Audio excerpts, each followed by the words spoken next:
Good afternoon. My name is Paul Torkelson, State Representative from District 15B in South Central Minnesota, where I represent Brown, Redwood, and a bit of Blue Earth County. We're here today because of a care crisis in our care system. We have nursing homes across the state that are in such dire financial situations that they're actually closing. Beds that should be available are not available because nursing homes can't hire the staff they need because they can't pay the wages that compete with other businesses.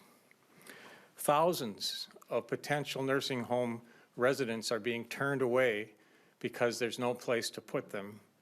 And finally, our hospitals have many patients that should be discharged from the hospital that can't be discharged because there's no place to send them for continued care. This is truly a care crisis in the state of Minnesota. These people need help, and they need it soon, not later, sooner. We are begging, we are telling the administration and the DFL that we need more money for these nursing homes, and there are certainly other issues besides the money. Regulatory environment is difficult also, but right now we have a crisis.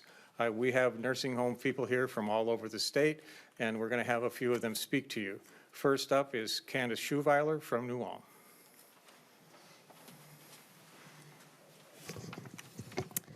Hi, I'm Candice Schupp from Oak Hills Living Center in New Ulm. I am concerned about the current state of long-term care funding in Minnesota and how it's going to impact New Ulm, Brown County, and the state of Minnesota. We need our legislators to support File 780 and House File 733. It is imperative to get funding to us now so that we can continue to care for those that no longer can care for themselves 24/7. At Oak Hills Living Center, we denied 240 admissions to our 94 skilled facility in 2022. Statewide, seniors were denied care 11,000 times in the month of October of 2022 alone.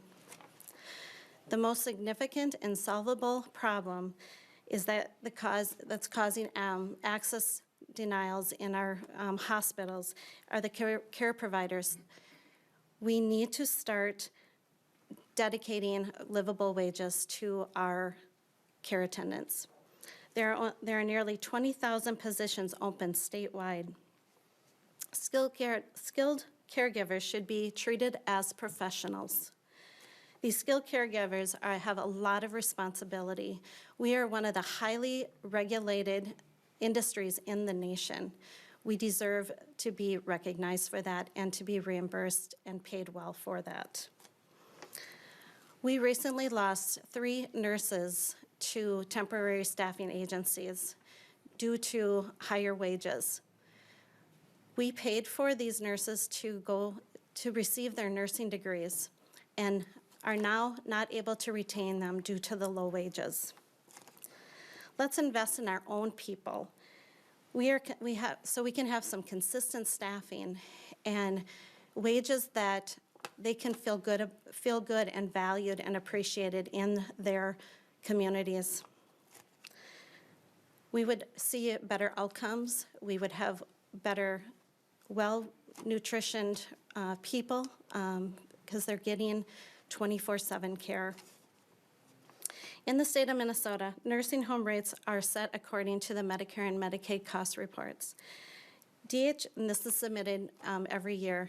DHS is significantly behind on their audits. We are first wrapping up our 2020 cost report, which sets basically in the essential rates for 2020 revenues that we have for 2023 expenses. What other business could operate like this? The system is broken. We have a $17 billion surplus. The announcement of budget targets did not recognize the largest constituency group in Minnesota, our aging population. Seniors and caregivers are outraged that the vision of One Minnesota does not appear to include older adults who built our communities and raised majority of us standing in this room. We can do better, Minnesota. Thank you.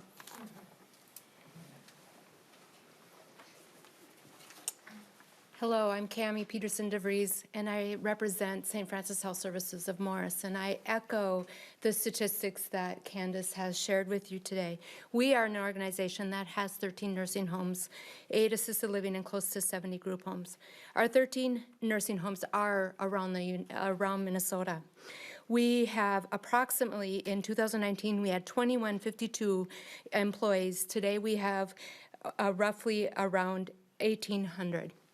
We are in dire straits for that. The last 3 years have been devastating. We have had to respond to mandates during COVID. We have had to respond to things that haven't made for our work environments to be very effective for those who want to join us.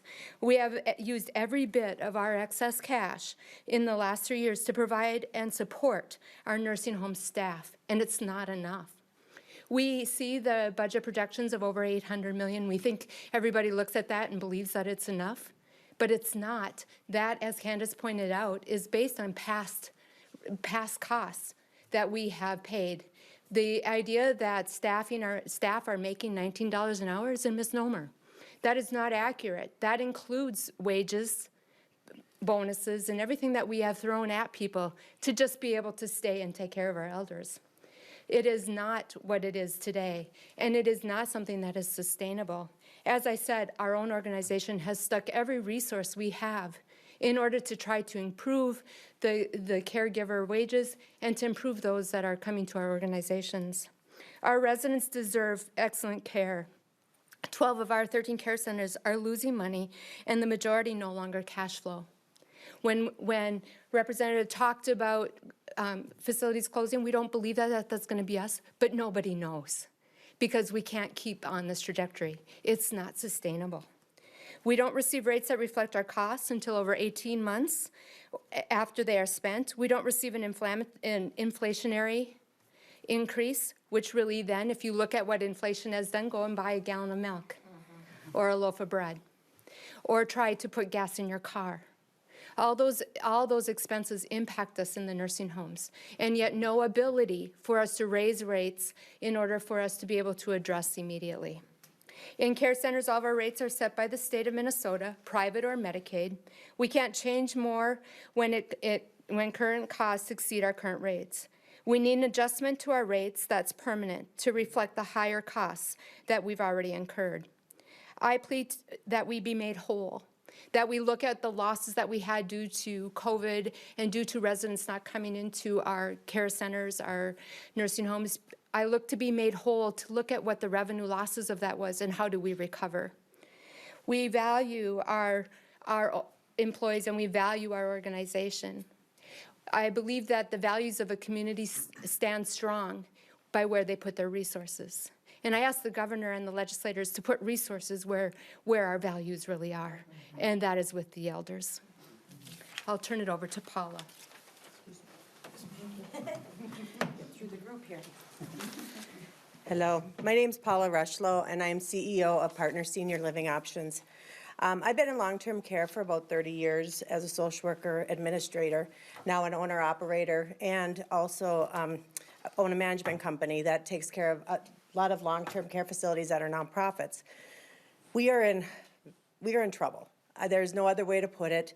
The industry for the last 25 years that I've been in has had ups and downs, there's no doubts, but I've never seen anything so dire as it is right now.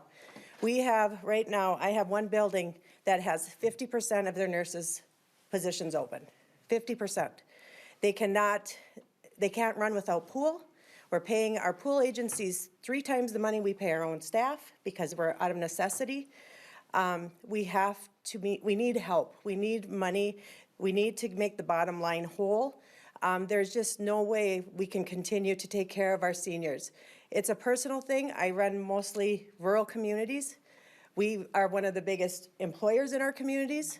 We take care of our seniors. We take care of our families, our friends. This is really, it's important, and it has to be recognized that long-term care is a need. It is not a luxury. It is something that we need. I know people want to take care of their loved ones at home, But realistically, we also have to make a living. And these people that take care of our seniors are people who have seniors in our facilities, have kids in our school districts. I understand the whole picture, but we need to give them a livable wage so we can recruit and retain and give the quality care that our seniors deserve. Thank you.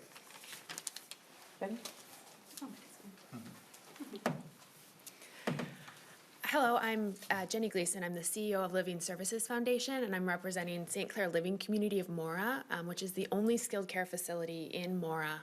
And I'd just like to echo what all of my colleagues said. We are a facility experiencing very similar things. And I would say that for a small company, we're a small nonprofit, the degree to which we have relied on federal funds, our PPP loans, and the other federal support that was granted to nursing facilities has been crucial, right? But that support has run its course as COVID kind of shifts into this new phase.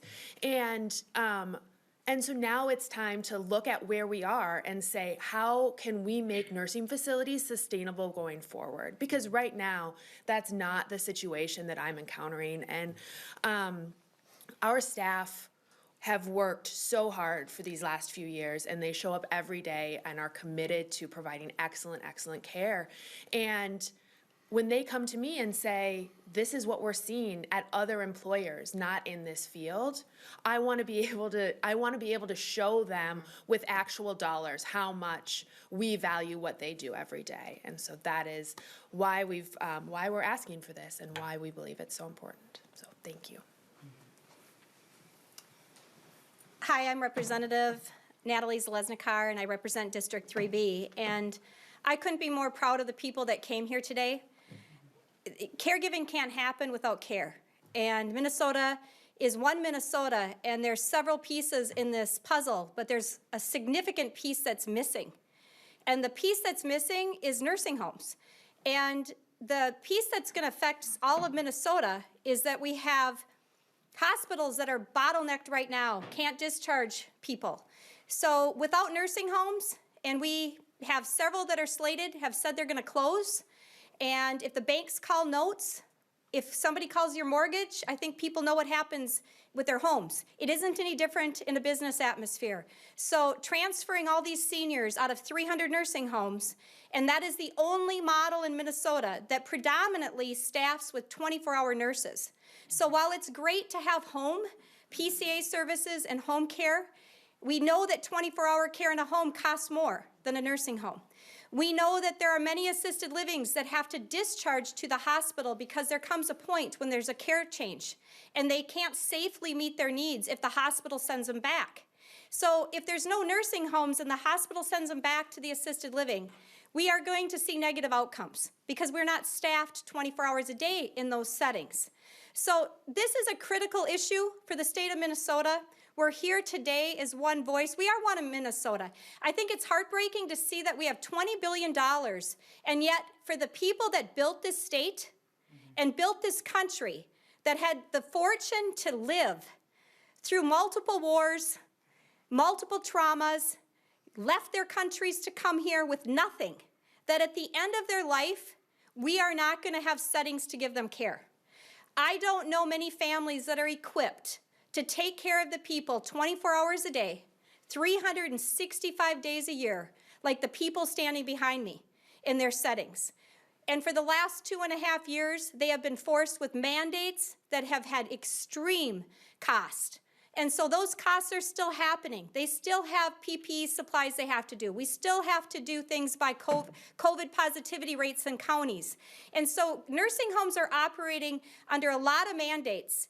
They had $1 million of fines during the COVID years.